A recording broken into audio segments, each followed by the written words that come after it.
যুদ্ধ করেছে বাংলাদেশের মানুষ, প্রাণ দিয়েছে বাংলাদেশের মানুষ, আমাদের মহিলারা ধর্ষণের শিকার হয়েছে, কিন্তু ক্রেডিট হচ্ছে সব পাওয়া হচ্ছে শেখ হাসিনা তার পরিবার। 5ই আগস্টে যদি তার পতন না হতো, আমরা যারা আন্দোলনে ছিলাম আমরা কেউ বাড়ি ফিরে যেতাম না, আমরা কিন্তু রাস্তায় থাকতাম।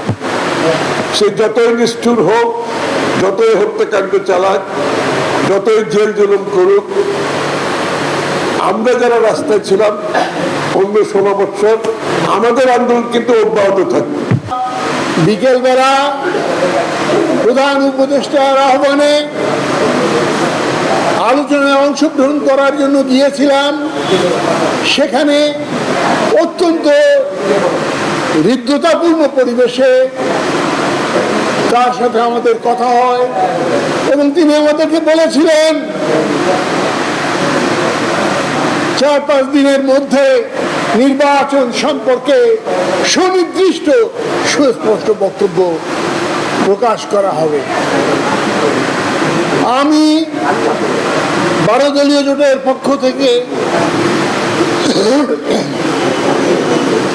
ওই বৈঠকের পরে প্রেস ব্রিফিং এ এসে সাংবাদিক বন্ধুগণের উদ্দেশ্যে বললাম যে মাননীয় প্রধান উপদেষ্টা যে প্রতিশ্রুতি আমাদেরকে দিয়েছেন, দেশবাসীকে যে আশ্বাস দিয়েছেন যে 4-5 দিনের মধ্যে আসন্ন নির্বাচন সম্পর্কে সুনির্দিষ্ট রোড ম্যাপ তিনি ঘোষণা করতে যাচ্ছেন, এর চাইতে আনন্দের বিষয় আর কিছু হতে পারে না। সারা দেশে বিরাজমান যে সংকট, যে দুর্যোগ, যে হানাহানি, তার থেকে মুক্তির একমাত্র পথ জনগণকে নির্বাচনের দিকে নিয়ে আসা। নির্বাচনী কর্মকাণ্ডে লিপ্ত হলে আজকে সমাজে বিরাজমান যে সংকট তার অর্ধেক নির্মূল হয়ে যাবে। এবং আপনারা জানেন, তারপরে আমাদের ইলেকট্রনিক মিডিয়ায় বিশাল করে ওই নিউজটা ছাপা হলো। কিন্তু কি আশ্চর্যের বিষয়, মাত্র 3 ঘন্টা পরে সেই নিউজ ব্ল্যাক আউট করা হলো। সমস্ত টেলিভিশন চ্যানেল থেকে এই নিউজটাকে বাদ দিয়ে দেওয়া হলো এবং সরকারি একটা প্রেস রিলিজ শুধুমাত্র প্রকাশ করা হলো যে আগামীতে নির্বাচন সুষ্ঠুভাবে পরিচালনা করার জন্য সরকার তৎপর, এইটুকু মাত্র। ভাইয়েরা আমার মনে হয় এইভাবে জনগণকে বিভ্রান্ত করার অধিকার আমাদের কারোরই নাই। আমরা 1 দিন, 2 দিন বা 3 দিন আমরা বিভ্রান্ত করতে পারি জনগণকে, কিন্তু চিরদিন এমনিভাবে বিভ্রান্ত করা যাবে না। আমাদের প্রিন্ট মিডিয়া যদিও নিউজটা সর্বত্র ছেপেছে, কিন্তু ইলেকট্রনিক মিডিয়া টোটালি বয়কট করলো এবং ব্ল্যাক আউট করলো এই নিউজটাকে।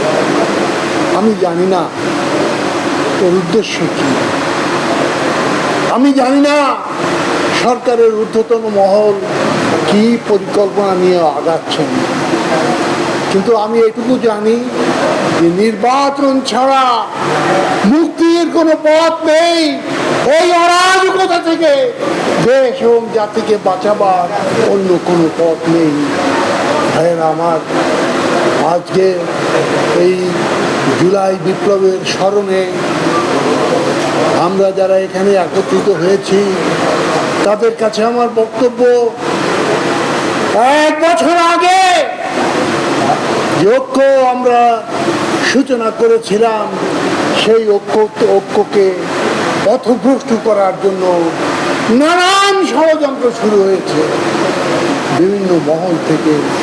শুধু দেশের অভ্যন্তরে নয়, দেশের বাইরেও চক্রান্ত চলছে।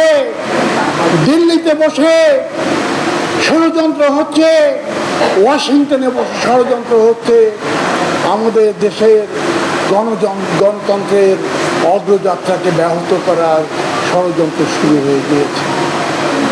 আজকে তাই এই জুলাই বিপ্লবের স্মরণ দিবসে আমি আমার বক্তব্য দীর্ঘায়িত করব না, শুধু একটা কথা বলে আমি শেষ করতে চাই। 1 বছর আগে যে ঐক্য আমরা গড়ে তুলেছিলাম তা নিঃশেষ হয়ে যায় নাই। ওই ষড়যন্ত্রে কোনো কাজ হবে না। আবার আমরা ঐক্যবদ্ধভাবে আমাদের গণতান্ত্রিক অধিকার প্রতিষ্ঠার লড়াইয়ে মাঠে নামবো, এই অঙ্গীকার করে আপনাদের কাছে বিদায় নিচ্ছি। 5ই আগস্টে যদি তার পতন না হতো, আমরা যারা আন্দোলনে ছিলাম আমরা কেউ বাড়ি ফিরে যেতাম না, আমরা কিন্তু রাস্তায় থাকতাম। সে যতই নিষ্ঠুর হোক, যতই হত্যাকাণ্ড চালাক, যতই জেল জুলুম করুক, আমরা যারা রাস্তায় ছিলাম 15-16 বছর আমাদের আন্দোলন কিন্তু অব্যাহত থাকতো, আমরা কিন্তু বাড়ি ফিরে যেতাম না। তো সুতরাং এই কথাটা তাকে 5ই আগস্ট হলে 5ই সেপ্টেম্বর ডিসেম্বরে তাকে যেতে হবে। দেশবাসীর সিদ্ধান্ত নিয়েছে বাংলাদেশের মানুষ। আমরা রাজনৈতিক দলগুলো ঐক্যবদ্ধ হয়ে যুগপৎ আন্দোলনের মাধ্যমে সিদ্ধান্ত নিয়েছি। আমরা সবাই মিলে প্রাণ দিয়েছি, জেলে গিয়েছি, গুম হয়েছি, খুন হয়েছি, আমাদেরকে কেউ থামিয়ে রাখতে পারে না। সুতরাং হাসিনা যাওয়া ছাড়া তার কোনো গতি ছিল না। আগে পরে হইতে পারত, তার যাওয়া যেতেই হতো তাকে, কারণ মানুষ মানসিকভাবে প্রস্তুত ছিল, প্রেক্ষাপটের জন্য অপেক্ষা করছিল, সেই কাজটাই হয়েছে। সুতরাং আন্দোলনকে নিয়ে আমাদের মধ্যে বিভাজন, এই বিপ্লবকে নিয়ে আমাদের মধ্যে বিভাজন হবে সবচেয়ে দুঃখজনক।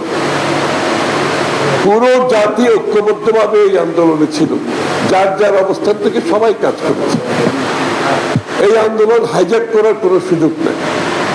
ওই শেখ হাসিনা যেভাবে মুক্তিযুদ্ধকে হাইজ্যাক করে নিয়ে গেছে, যুদ্ধ করেছে বাংলাদেশের মানুষ, প্রাণ দিয়েছে বাংলাদেশের মানুষ, আমাদের মহিলারা ধর্ষণের শিকার হয়েছে, কিন্তু ক্রেডিট হচ্ছে, সব পাওয়া হচ্ছে শেখ হাসিনা তার পরিবার।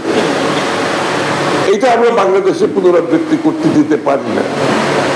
সবার প্রতি সম্মান রেখে, সকলের অবদানকে স্বীকার করে এই আন্দোলনের সাথে যারা জড়িত ছিল, আমরা সকলের প্রতি সেই সম্মান দেখাতে হবে, একটা বিষয়। আর দ্বিতীয় বিষয় হচ্ছে আন্দোলনটা কেন, আন্দোলনের মূলটা কোথায় ছিল একটু বিশ্লেষণ করা দরকার। স্বাধীনতা যুদ্ধ মূল উদ্দেশ্য ছিল গণতন্ত্রে ফিরে পাওয়া। বাংলাদেশের জনগণ একটি গণতান্ত্রিক প্রক্রিয়ায় একটি দলকে নির্বাচিত করেছিল, আওয়ামী লীগকে নির্বাচিত করেছিল। পশ্চিমারা সেটা কেড়ে নিয়ে, সেই গণতান্ত্রিক অধিকার কেড়ে নিয়ে তারা বাংলাদেশকে শাসন করতে চেয়েছিল। তো মূল ছিল কিন্তু গণতান্ত্রিক আন্দোলন, ভোটের আন্দোলন, বাংলাদেশের মানুষের মালিকানার আন্দোলন। তার রাজনৈতিক, গণতান্ত্রিক, সাংবিধানিক ক্ষমতা তার হাতে থাকাই ছিল, এইটাই ছিল আন্দোলন। এরশাদ বিরোধী আন্দোলনের কি অবস্থা, গণতন্ত্রের জন্য আন্দোলন। মানুষ তখনও ভোট দিতে পারেনি, আপনার তো মনে আছে এরশাদের ভোটের কথা, একই অবস্থা। ওই গণতন্ত্র, মালিকানা ফিরে পাওয়ার আন্দোলন। এই আন্দোলনও কিন্তু চলতেছিল মালিকানা ফিরে পাওয়ার আন্দোলন, তার রাজনৈতিক, গণতান্ত্রিক, সাংবিধানিক অধিকার ফিরে পাওয়ার আন্দোলন। বহু মানুষ ত্যাগ স্বীকার করেছে, এবং সবচেয়ে বেশি ত্যাগ স্বীকার করেছে দেশনেত্রী বেগম খালেদা জিয়া।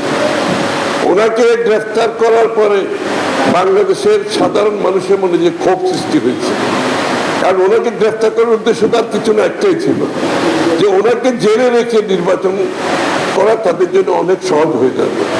ভোট দখল করা, নির্বাচনী প্রক্রিয়াকে চুরি করা, বেগম খালেদা জিয়াকে বাইরে রেখে তাদের জন্য কঠিন হয়ে যাচ্ছিল, কারণ আন্দোলন সেই দিকে যাচ্ছিল।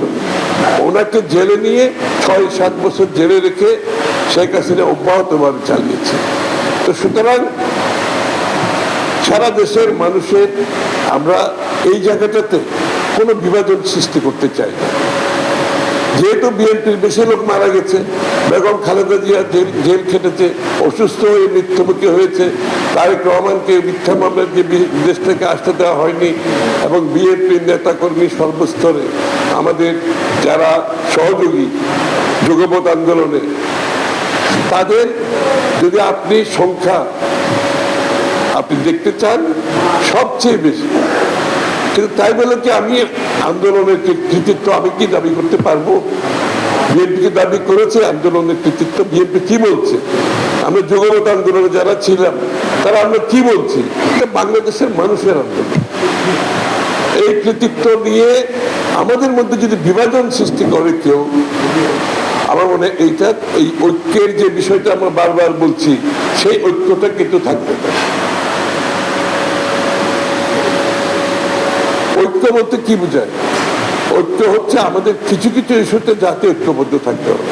এক নম্বর ইস্যু হচ্ছে শেখ হাসিনা এবং আওয়ামী লীগ ফ্যাসিস্ট দলকে বাংলাদেশের রাজনীতিতে কোনো জায়গায় দেওয়া যাবে না, এটা এক নম্বর ঐক্য।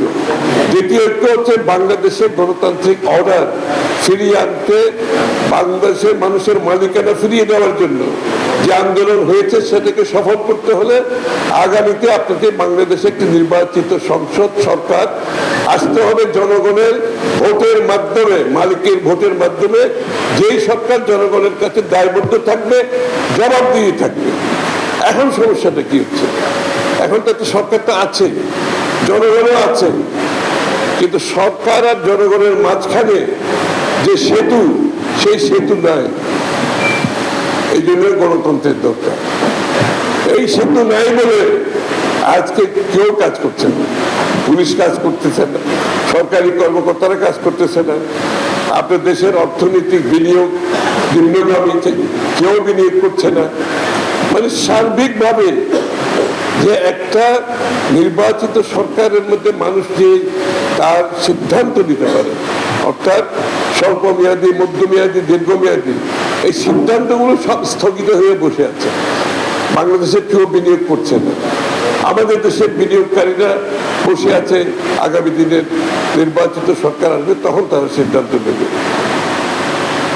সরকারি কর্মকর্তারা আগামী নির্বাচনের পর কি হবে তাদের মধ্যে একটা কাজ করে হৃদয়ের মধ্যে, সুতরাং তারা অপেক্ষা করছে, তারা কিন্তু কোনো কাজে হাত দিচ্ছে না।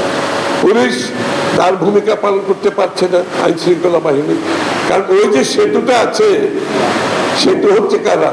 আপনাদের নির্বাচিত যারা সংসদ সদস্য, নির্বাচিত প্রতিনিধি, তারাই হচ্ছে সেতু। এখন মানুষের জায়গার কোনো যাওয়া নেই। গণতন্ত্রের অনেক খারাপ দিক আছে, কিন্তু গণতন্ত্রের একমাত্র ভালো দিক হচ্ছে, যেটা সবচেয়ে বড় দিক, সেটা হচ্ছে নির্বাচিত সরকারের মধ্যে দিয়ে যে সেতুটা নির্মাণ হয়, সেখানে পুলিশ বলেন, সরকারি কর্মকর্তা বলেন, সকলের মধ্যে একটা ভয় থাকে, যদি আমি কোনো অন্যায় করি নির্বাচিত প্রতিনিধিরা সংসদে কথা বলবে, আমি যদি কোনো অন্যায় করি নির্বাচিত সদস্য প্রতিনিধিরা আমার ঘাড় চাপিয়ে ধরবে। আপনি দেখেছেন, হ্যাঁ, এর মধ্যে অনেক সংসদ সদস্য দুর্নীতিবাজ আছে, এটাও ঠিক, এটা হবে, কিন্তু এইটা যদি আপনাকে সংশোধন করতে হয়, আপনাকে নির্বাচনী প্রক্রিয়া, গণতান্ত্রিক প্রক্রিয়া অব্যাহত রাখতে হবে, নির্বাচনের পর নির্বাচন করতে হবে। একমাত্র গণতন্ত্র এবং নির্বাচনের মাধ্যমে আপনি সংশোধন করতে পারবেন, আপনি কারেকশন করতে পারবেন, আপনি ফিল্টার করতে পারবেন। আর দ্বিতীয় কোনো প্রক্রিয়া বিশ্বে জানা নাই। আর অন্য প্রক্রিয়া যত ট্রাই করবেন, দেশ আরো নিচের দিকে যাবে। আমরা যদি বিশ্বের যে তথ্যগুলো একটু বিশ্লেষণ করি, যতগুলো দেশের বিপ্লবের মাধ্যমে পরিবর্তন হয়েছে, যেই দেশগুলো যত তাড়াতাড়ি গণতান্ত্রিক অর্ডারে ফিরে যেতে পেরেছে, সেই দেশগুলো ভালোভাবে চলছে, গণতন্ত্র চলছে। আর যেই দেশগুলো এই আমাদের মতো যে এখন কিছু লোক শুরু করেছে নির্বাচন বিরোধী কর্মকাণ্ড, গণতন্ত্র বিরোধী কর্মকাণ্ড, যে সমস্ত দেশে এই সমস্ত কর্মকাণ্ড বেশি দিন চলেছে, সেই দেশগুলোতে গৃহযুদ্ধ হয়েছে, সেই দেশগুলোতে অশান্তি হয়েছে, বিভাজন হয়েছে, রাষ্ট্র একটি কি বলে ওটা, কি রাষ্ট্র, ফেইল্ড স্টেট, একটা ফেইল্ড স্টেটে পরিণত হয়েছে। এই যে আপনি খালি বিশ্বের আপনি দেখবেন এই বিপ্লবের সাথে জড়িত যে দেশগুলো যত দ্রুত গণতন্ত্রে ফিরে যেতে পেরেছে, সেই দেশগুলো ভালো করছে। গণতান্ত্রিকভাবে ভালো করছে, অর্থনৈতিকভাবে ভালো করছে, সামাজিকভাবে ভালো করছে। আর যে দেশগুলো এই গরিমসির মাধ্যমে বিলম্বিত করেছে সেই দেশগুলোতে গৃহযুদ্ধ চলছে, বিভাজন চলছে, সমাজে বিভাজন, রাষ্ট্রে বিভাজন। সেই দেশগুলো আর এগোতে পারে না, অর্থাৎ বিপ্লব ফেল করেছে। আমরা কি বিপ্লব ফেল করতে চাই? না চাইলে তো আপনি যাদের জন্য যুদ্ধ করলাম, যাদের মালিকেরা নিয়ে এতদিন কথা বললাম, তাদের মালিকেরা দিতে এত কষ্টের কি আছে? আমি আগে একটা কথা বলেছি, যারা নির্বাচনকে ভয় পান তো তারা রাজনৈতিক দল করার তো কোনো দরকার নেই, আসলে কোনো দরকার তো নেই। আপনি প্রেসার গ্রুপ হিসেবে কাজ করেন, আপনি এনজিও হিসেবে কাজ করতে পারেন। আপনাকে রাজনৈতিক দল বলবেন, আবার নির্বাচনে যাবেন না, জনগণের ভোটাধিকারকে আপনি বাধাগ্রস্ত করবেন, গণতান্ত্রিক প্রক্রিয়াকে আপনি বাধাগ্রস্ত করবেন, সেটা তো গ্রহণযোগ্য হতে পারে না। এটা যত তাড়াতাড়ি অনুধাবন করবো আমরা সবাই, বাংলাদেশ সামনের দিকে এগিয়ে যাবে।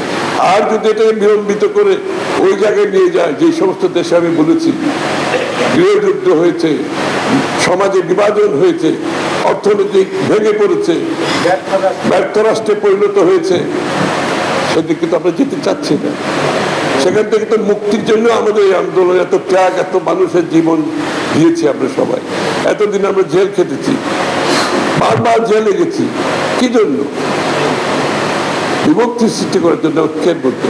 সুতরাং 2-3টা জায়গায় আমাদের জাতীয় ঐক্যমত থাকবে, আবার অনেক জায়গায় ঐক্যমত হবে না।